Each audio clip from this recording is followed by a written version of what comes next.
Le vent hurlait à travers les clôtures du refuge alors que le soleil déclinait derrière les collines.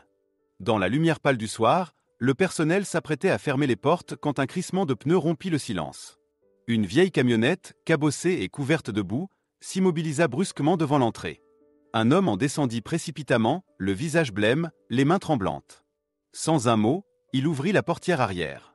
À l'intérieur, sur une couverture déchirée, gisait une chienne berger allemand, amaigrie à l'extrême, le souffle court, le regard chargé d'épuisement et de peur.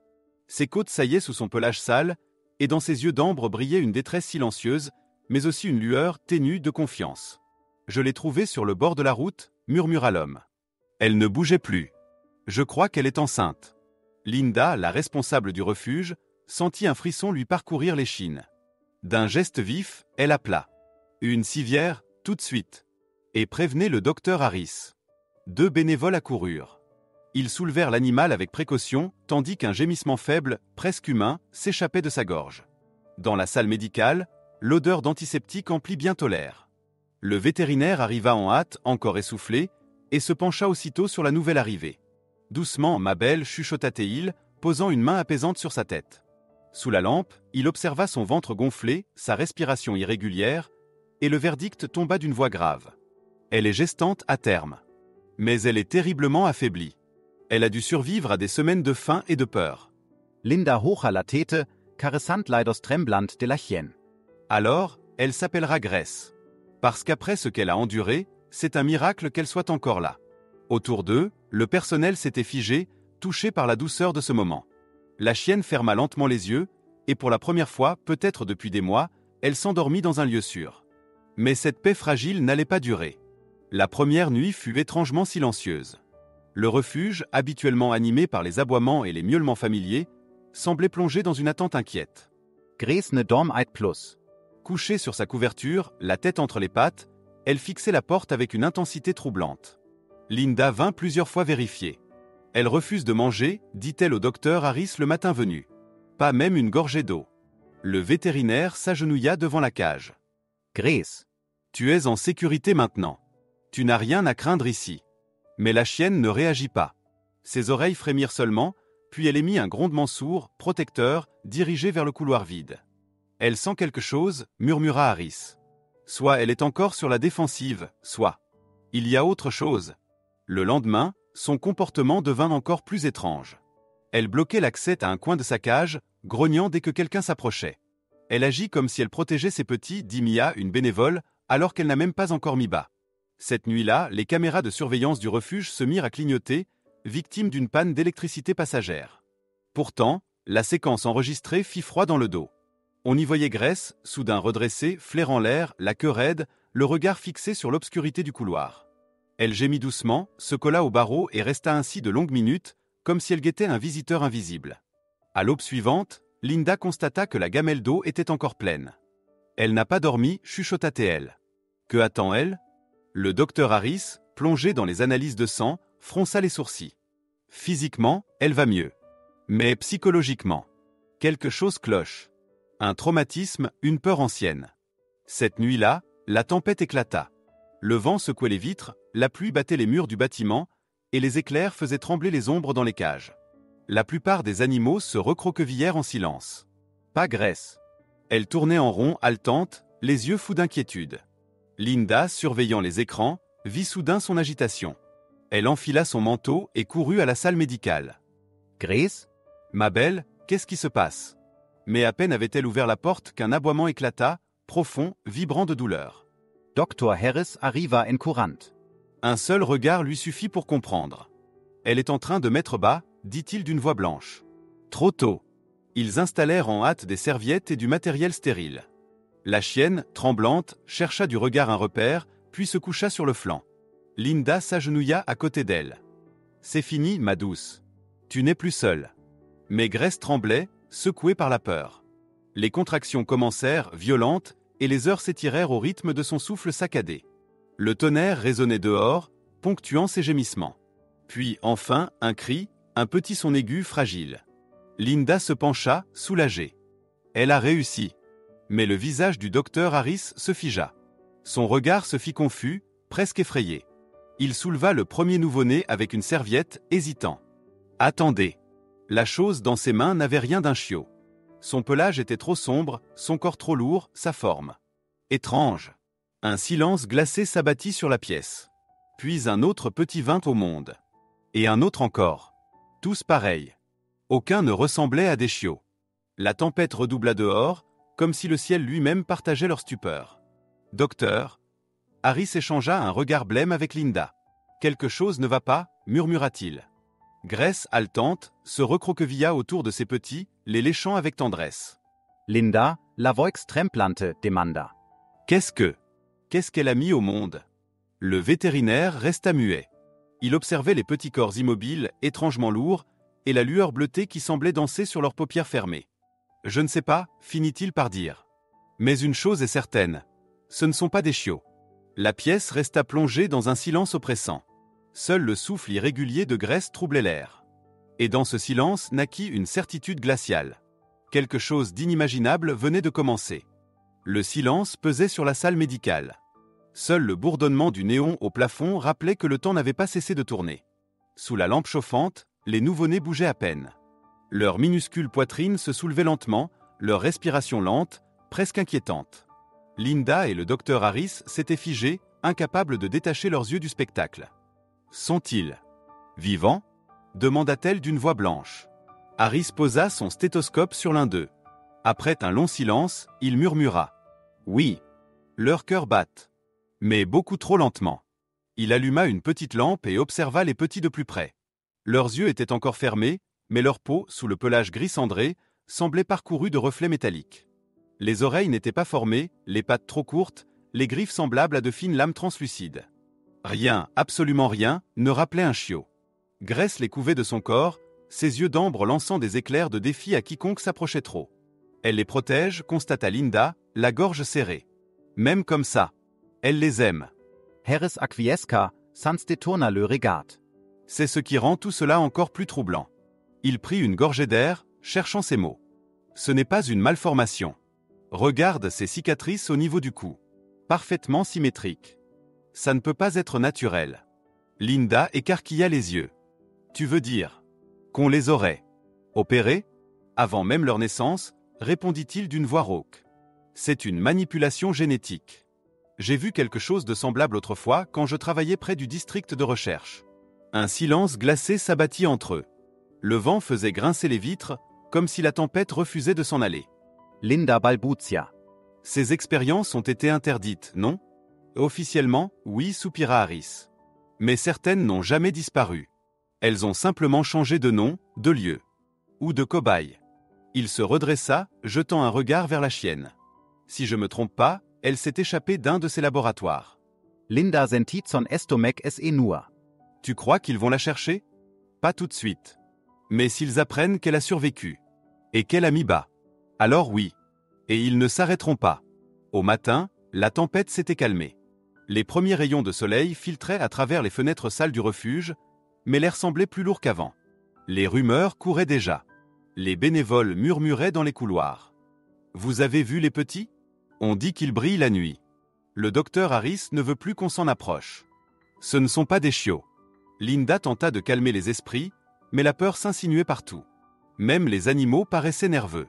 Les chats refusaient de manger, les chiens aboyaient sans raison dès qu'ils passaient près de la pièce où se trouvait Grace. Harris, épuisé, s'était enfermé dans son bureau. Devant lui, les résultats des analyses sanguines défilaient sur l'écran, des valeurs incompréhensibles, impossibles à interpréter. Le sang de ces créatures contenait des traces métalliques, comme si un alliage inconnu coulait dans leurs veines. Il serra les mâchoires, incapable d'admettre ce que ses yeux voyaient. Linda entra sans frapper, une tasse de café entre les mains. « Tu n'as pas dormi, dit-elle doucement. Je n'y arrive pas. Ce que j'ai vu hier. Ça dépasse tout ce qu'on nous a appris. » Il fit pivoter l'écran vers elle. « Regarde. Même la composition cellulaire n'a rien de normal. Certaines structures semblent artificielles. » Elle sentit un frisson lui glacer la peau. « Tu crois qu'ils sont dangereux? » Harris secoua la tête. Pas encore.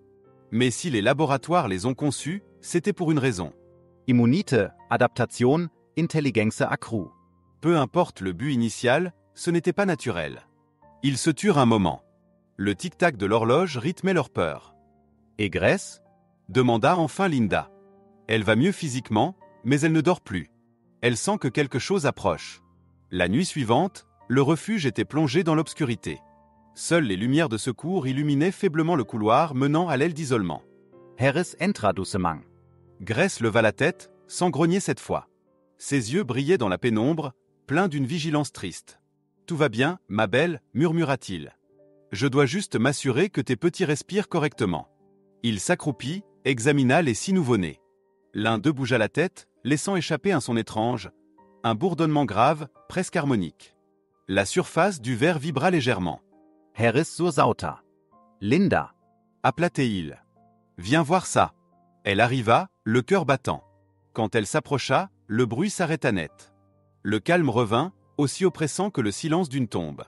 Ce n'est pas un cri, murmura-t-elle. On dirait. Une fréquence. Harris hocha lentement la tête. Ils réagissent à quelque chose. Peut-être à la lumière, ou à notre voix. Il recula, ébranlé. Ce ne sont pas des erreurs de la nature. Ce sont des créations. Linda posa une main sur son bras. Alors ils ne doivent jamais tomber entre de mauvaises mains. Harris la regarda, son visage blême dans la lumière vacillante. Tu as raison, souffla-t-il. Quoi qu'il soit, nous devons les protéger. Dans le couloir, le vent se remit à souffler.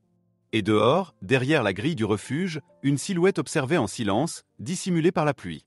Le matin suivant, le refuge ressemblait à une ruche en désordre.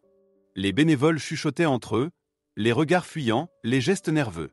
Depuis la veille, plus personne n'osait s'approcher de la pièce d'isolement. Même les animaux semblaient sentir qu'un danger invisible planait. Les aboiements se faisaient plus graves, les chats restaient cachés, tapis au fond de leur cage. Linda observait la scène depuis la fenêtre du bureau, les mains crispées autour d'une tasse de café froid. « On ne pourra pas garder ça secret plus longtemps », murmura-t-elle. Derrière elle, le docteur Harris, les traits tirés par les nuits blanches, fixait son écran d'ordinateur. Le microchip qu'il avait extrait d'un des petits la veille brillait faiblement sous la lampe de bureau. Grave Dessus, Project E9. Ce nom. Je l'ai déjà entendu, dit-il d'une voix basse. Il fouilla dans un vieux dossier de son ordinateur, puis fit défiler des documents jaunis, des rapports classifiés, des photos floues de laboratoire. Soudain, il s'arrêta. Voilà. Helios Research. Une filiale biotechnologique fermée il y a 8 ans après un incendie. Officiellement, tous les animaux ont péri. Linda s'approcha, les yeux agrandis. « Tu veux dire que Grace faisait partie de ce programme ?» « Oui, murmura-t-il. » Sujet E9F. Croisement génétique entre des lignées canines et d'autres séquences expérimentales destinées à renforcer la résistance et l'intelligence animale. Il voulait créer une race capable de survivre à tout, radiation, virus, environnement extrême. Il passa une main sur son front, épuisé. Le projet a été arrêté après la fuite d'un agent pathogène. Le feu n'a peut-être pas tout détruit. Elle a dû s'échapper. Linda détourna le regard, bouleversée. Et maintenant, elle a mis bas. L'heure descendant. Le silence s'étira, lourd, presque sacré. Dans le couloir, le vent faisait trembler les vitres. « Que va-t-on faire » demanda-t-elle enfin. « Ce qu'il faut, répondit Harris. On protège ces vies. Peu importe ce qu'elles sont. Mais la paix ne dura pas. À l'aube suivante, le téléphone du refuge sonna. Linda décrocha machinalement. « Refuge d'Ashton, j'écoute ?» Une voix froide, métallique, lui répondit. « Docteur Harris, s'il vous plaît. Ici l'agent Keller, du département de la sécurité biologique. Nous avons reçu un signal anormal provenant de votre établissement. Une équipe d'inspection arrive d'ici quelques minutes. » Avant qu'elle ne puisse répondre, la ligne fut coupée. « Harris, balbutia-t-elle, ils savent. Quelqu'un les a prévenus. » Le vétérinaire pâlit. « Impossible. » À moins que ce microchip n'ait transmis une localisation avant que je le retire. Le grondement de moteur se fit entendre dehors. 3 fourgons noirs s'arrêtèrent devant le portail. Des hommes en combinaison, casques et brassards estampillés Biosecurity Uni en descendirent. « C'est un cauchemar » murmura Linda. « Non, c'est la réalité. » Et elle arrive pour tout effacer. Les portes furent forcées. L'agent Keller entra le premier, grand, impassible, tenant un dossier scellé. « Nous avons reçu un signal concernant des organismes génétiquement modifiés. Où sont-ils » Harris s'interposa. Vous n'avez aucun droit d'eux. Article 47, section 12, coupa Keller sèchement. En cas de menace biogénétique, nous avons autorité absolue. 2 agents s'avancèrent vers la pièce d'isolement. Linda tenta de les retenir. Attendez. Ce ne sont que des nouveau-nés. Mais déjà, les détecteurs des agents se mirent à émettre des bips rapides. L'un d'eux leva les yeux, blême. Lecture positive. ADN altéré. Niveau 3. Keller es eturna vers Harris. Vous saviez ce que vous cachiez, n'est-ce pas? Avant qu'il ne puisse répondre, un grondement fit vibrer le sol. Grace s'était dressé. Son corps maigre semblait soudain immense, ses poils hérissés, ses crocs découverts. Les agents reculèrent instinctivement. Reculez. Cria Harris. Elle protège ses petits. Mais Keller leva la main. Endormez-la. Un sifflement, un tir. Une fléchette de tranquillisant se ficha dans le mur. Grace bondit, aboyant d'une rage pure, son cri couvrant le tonnerre qui grondait au dehors. Les agents perdirent pied, trébuchant sur les tables renversées. Le chaos éclata. Linda tira le levier d'urgence, déclenchant le verrouillage automatique des couloirs. Courez. Harris esselanka vers Grace. Viens, ma belle, vite. La chienne attrapa l'un de ses petits dans sa gueule et fonça vers la sortie latérale. Une rafale de pluie entra dans le bâtiment au moment où la porte s'ouvrit. Les alarmes hurlaient. Keller, furieux, ordonna. Ne la laissez pas fuir. Mais déjà, Grace s'échappait, filant dans la nuit. Sa silhouette se découpait un instant sous l'éclair, magnifique et désespérée, avant de disparaître dans la forêt. Linda s'effondra à genoux, haletante. Elle est partie. Harris, le visage ruisselant, répondit d'une voix brisée. Non. Elle s'est libérée. Dehors, la pluie battait les vitres comme un cœur affolé. Et quelque part dans l'obscurité, la mère et ses petits couraient vers un monde qui n'était plus prêt à les accueillir. Mais dans leurs veines brillait une lumière que personne ne pourrait éteindre. La pluie tombait sans relâche sur la forêt, transformant le sol en un océan de boue et de racines. Les branches ployaient sous le vent, fouettant l'air d'un sifflement lugubre. Dans ce chaos, une silhouette fauve glissait entre les troncs, Grace. Son pelage, trempé, luisait à chaque éclair. Dans sa gueule, elle portait l'un de ses petits, serré contre elle avec une douceur féroce. Son souffle haletait, mais elle ne s'arrêtait pas. Derrière, les aboiements des chiens et les ordres des hommes résonnaient, de plus en plus proches. Elle connaissait ce sentiment, la chasse. Elle l'avait vécu avant. Les cris, la peur, la fuite. Mais cette fois, elle ne fuyait pas pour elle. Elle fuyait pour eux. Sous un vieux chêne effondré, elle trouva refuge. Là, dans le creux du tronc, elle déposa son petit. Le chiot gémit faiblement. Son pelage humide semblait luire d'un éclat bleuté sous la foudre. Grace se coucha contre lui, le lécha doucement, puis dressa les oreilles. Des voix approchaient. Des lampes découpaient des faisceaux entre les arbres. Au même moment, au refuge, le docteur Harris fixait la carte étalée sur son bureau. Ses mains tremblaient.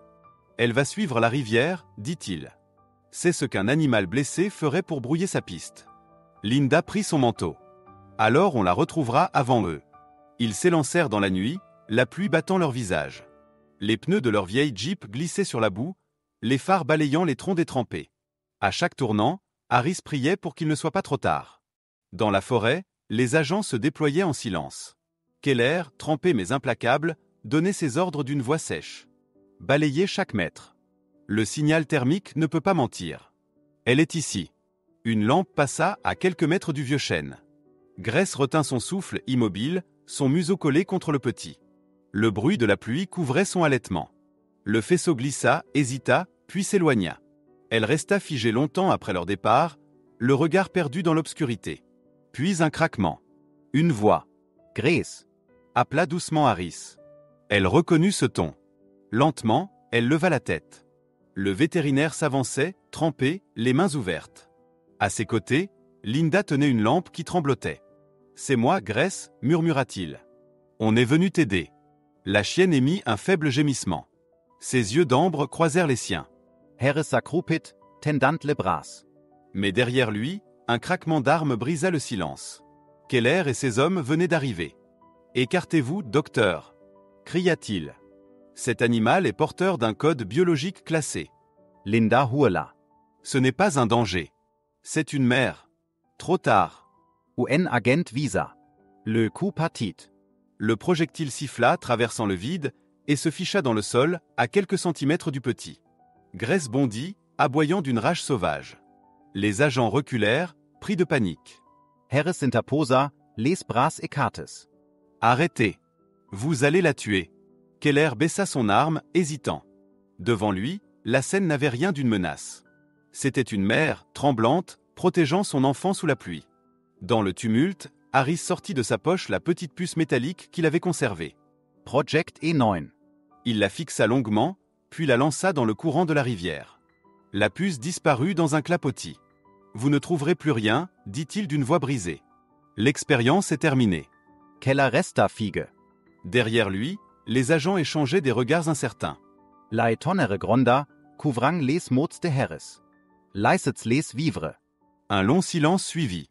Puis, d'un geste sec, Keller fit signe à ses hommes de se retirer. « Ce que je n'ai pas vu n'existe pas », murmura-t-il en s'éloignant. À l'aube, le calme revint. Le ciel, lavé par la pluie, laissait filtrer une lumière pâle entre les branches. Harris, à genoux dans la boue, observait Grace. Elle tenait son petit entre ses pattes, épuisée mais vivante. Ses yeux disaient tout, la gratitude, la fatigue, la liberté retrouvée. « Tu n'auras plus à fuir », chuchota Linda. « Pas tant qu'on sera là. » Mais Grace semblait déjà comprendre qu'elle devait partir. Le monde des hommes ne serait jamais sûr pour les siens. Lentement, elle se redressa, jeta un dernier regard vers ceux qui l'avaient sauvée, puis s'enfonça dans la forêt, disparaissant entre les arbres. Harris resta là, les yeux embués, jusqu'à ce que le bruissement des feuilles s'éteigne. Les semaines suivantes, le refuge retrouva peu à peu son calme. L'enquête officielle fut close. Les agents n'étaient jamais revenus. Les dossiers furent classés, les preuves détruites. Officiellement, la chienne baptisée Grace n'avait jamais existé. Pourtant, certains soirs, Linda et Harris déposaient près de la lisière du bois une gamelle de nourriture, un vieux jouet, parfois une couverture. Le lendemain, tout disparaissait. Et dans la boue, toujours les mêmes empreintes, de larges pattes, suivies de traces plus petites. Un matin, Linda trouva une enveloppe posée sur le pas de la porte. À l'intérieur, une feuille trempée, où quelques mots avaient été tracés d'une écriture incertaine. Tell the world she was never a monster. Les larmes lui montèrent aux yeux. Elle apporta la lettre à Harris, qui la rangea dans le dossier scellé portant le nom Grace 9F. Non, murmura-t-il. Elle ne l'était pas. Elle était un miracle. Ce soir-là, alors que le soleil se couchait derrière les collines, Harris sortit une dernière fois sur la terrasse du refuge. L'air sentait la terre humide et la vie retrouvée. Soudain, un aboiement profond retentit dans le lointain. Le vétérinaire sourit, le cœur serré. « Bonne route, ma belle », dit-il doucement. Et dans le silence qui suivit, la forêt répondit par un écho, comme une promesse, celle d'une liberté chèrement gagnée.